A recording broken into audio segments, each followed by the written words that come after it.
Welcome to Thinking Beyond Numbers. My name is Rich Fate, and today we'll be talking about budget.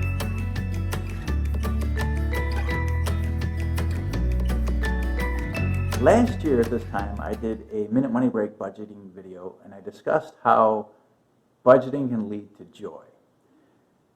So this year, I wanted to share with you a story about how last year when I did my budget, it actually did lead to more joy for me. So the story goes, I ended up downloading over 1,000 transactions from my business and personal accounts and from my bank and my credit cards, and organizing them, putting them all into a budget worksheet, which you can find at thinkingbeyondnumbers.com if you search for budget.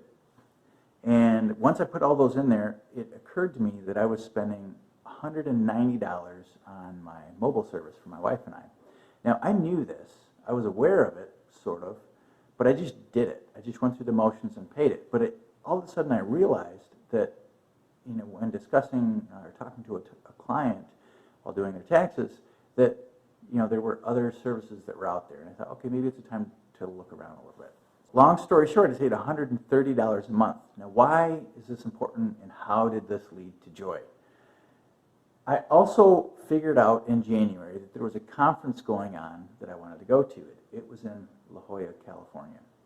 Now, for those of you that are golfers, you realize that La Jolla, California is host to Torrey Golf Course, which is a municipal golf course. And if you know me, I've always had a bucket list of trying to play Torrey Pines. It's going to be hosting the U.S. Open coming up here in a year or so. It's a municipal course, so anybody can play it, and I really, really wanted to play it. So I thought, I'm going to go to this conference and see if I can get on that golf course. So I booked my flight, booked my hotel, registered for the conference, called for the stay and play package, and figured out that it cost $350 to play this golf course.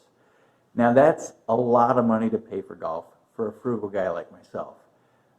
I don't like to spend that much money on golf, but it was a bucket list course. So back up to where I did my budget analysis. Turns out I was actually saving $130 a month on my mobile carrier.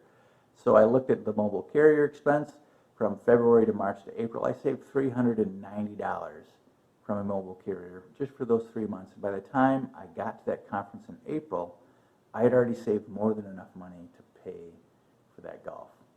So my point is when you look at your finances, you look at where your cash flow is going, you may be aware, you may know that you're doing these things, but you bring a greater awareness, a more present awareness to where you're spending your money, and that allows you to make conscious choices to save or to funnel cash flow from things that maybe you're not satisfied with, like a carrier that I had been using for almost 10 years and wasn't really happy with, to something that did bring me a lot of joy, which is playing golf in Torrey Pines. And actually, I'm probably going to play that golf course again this year in April because the conference is being hosted there again, and I absolutely love it, and I've saved more than enough to play it. So until next time, my name is Rich Fate.